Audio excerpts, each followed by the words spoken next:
Friends ఈరోజు topic వచ్చేసి outdoor wall plastering అయితే చేస్తున్నాము ఫ్రెండ్స్. అంతేకాకుండా ఇది ఎలివేషన్ చేసే వాల్, ఇది ఈ ఎలివేషన్ చేసే వాల్కి ప్లాస్టరింగ్ అనేది ఏ విధంగా అయితే చేస్తామో స్టెప్ బై స్టెప్ అయితే మీకు పూర్తిగా నేను ఎక్స్ప్లెయిన్ చేస్తాను ఫ్రెండ్స్. ఈ వీడియో అక్కడ స్కిప్ చేయకుండా చూడండి ఫ్రెండ్స్.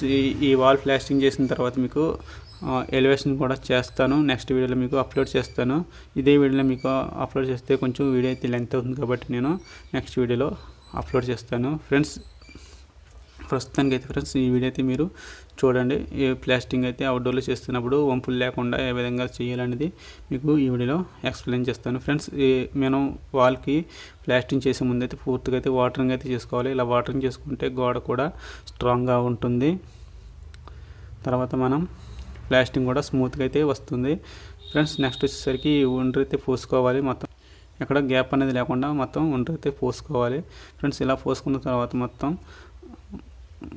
ఫ్రెండ్స్ ఒకసారి అయితే మొత్తం ఫ్రెండ్స్ ఇలా పోసుకున్న తర్వాత మొత్తం అవకాలు అయితే వేసుకోవాలి. ఇలా అవకాలు అంటే 5 అడుగులకి ఒక అవకం చొప్పున ఒక 5 అడుగులకి ఒక అవకం చొప్పున అయితే వేసుకోవాలి. ఇలా వేసుకుంటే మనకి గోడ వంపు అనేది లేకుండా సమానంగా అయితే ఉంటుంది, హెచ్చు తగ్గులు అనేది రావు ఫ్రెండ్స్. తర్వాత ఫ్రెండ్స్ ఈ బిల్డింగ్ వచ్చేసరికి మనకి ఈ స్మాల్ బిల్డింగ్, ఇది అయితే ఓల్డ్ ఏజ్ బిల్డింగ్. ఈ బిల్డింగ్కి కొత్తగా కన్స్ట్రక్షన్ అయితే చేసి ప్లాస్టింగ్ అయితే చేసి దీనికి ఎలివేషన్ అయితే చేస్తున్నాము ఫ్రెండ్స్. ఇలా ప్లాస్టింగ్ చేసుకున్న తర్వాత బద్ద అయితే తీసుకోవాలి. 5 అడుగులకి ఒక ఆకు అయితే చెప్పున అయితే మనం వేసుకుంటే కనుక ఎక్కడ వంపులు రావు ఫ్రెండ్స్. అయితే మనం 2 టైమ్స్ అయితే ఇలా బద్ద అయితే లాక్కోవాలి ఫ్రెండ్స్. ఇలా 2 టైమ్స్ లాక్కోకపోతే కనుక మళ్ళీ వంపులు అయితే వస్తాయి. ఎందుకంటే అవుట్డోర్ ప్లాస్టింగ్ కాబట్టి మనకి డైరెక్ట్ లైటింగ్ పడినప్పుడు వంపుల కింద అయితే కనిపిస్తుంది ఫ్రెండ్స్. మనం యూజ్ చేసే పద్ధతి కూడా మనకి స్ట్రైట్గా అయితేనే ఉండాలి. ఇలా స్ట్రైట్గా ఉంటే మనకి గోడ చొప్పలు అనేది రావు ఫ్రెండ్స్. ఇలా చేసుకున్న తర్వాత మొత్తం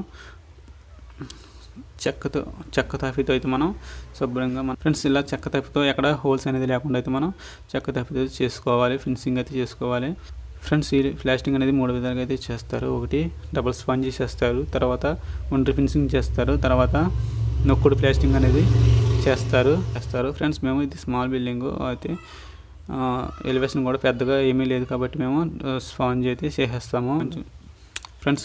ఎలివేషన్ అనేది ఎక్కువ ఉంటే కనుక డబల్ స్పాంజీ చేసుకోవడం చాలా మంచిది. ఎందుకంటే ఇవి ప్లాస్టింగ్ చేస్తున్నప్పుడు ఒక్కొక్కసారి అయితే ఎక్కువ మాల్ పడుతూ ఉంటుంది. ఎక్కువ మాల్ పడినప్పుడు మనం దానికి ఒంటరి పెడితే కనుక అది పడిపోతూ ఉంటుంది. అది మనం నెక్స్ట్ డే అయితే డబల్ స్పాంజీ చేసుకుంటే కనుక పడిపోయే అవకాశం అయితే ఏమి ఉండదు ఫ్రెండ్స్. ఇలా చెక్క తిప్పుకున్న తర్వాత పెట్టేసుకున్న తర్వాత దీనికి స్పాంజ్ అయితే కొట్టేస్తాము. నెక్స్ట్ డే అయితే మేము మొత్తం ఎలివేషన్ అయితే స్టార్ట్ చేస్తాము. ఈ ఎలివేషన్ కూడా మీరు నెక్స్ట్ వీడియోలో చూడొచ్చు. ఓకే ఫ్రెండ్స్, ఇది వీడియో ఫ్రెండ్స్. మీకు ఈ వీడియో నచ్చితే కనుక లైక్ చేసి ఛానల్ అయితే సబ్స్క్రైబ్ చేసుకుని సపోర్ట్ అయితే చేయండి. నేను ఇంకా మీకు లేటెస్ట్ వీడియోస్ అయితే అప్లోడ్ చేస్తూ ఉంటాను. Thank you so much.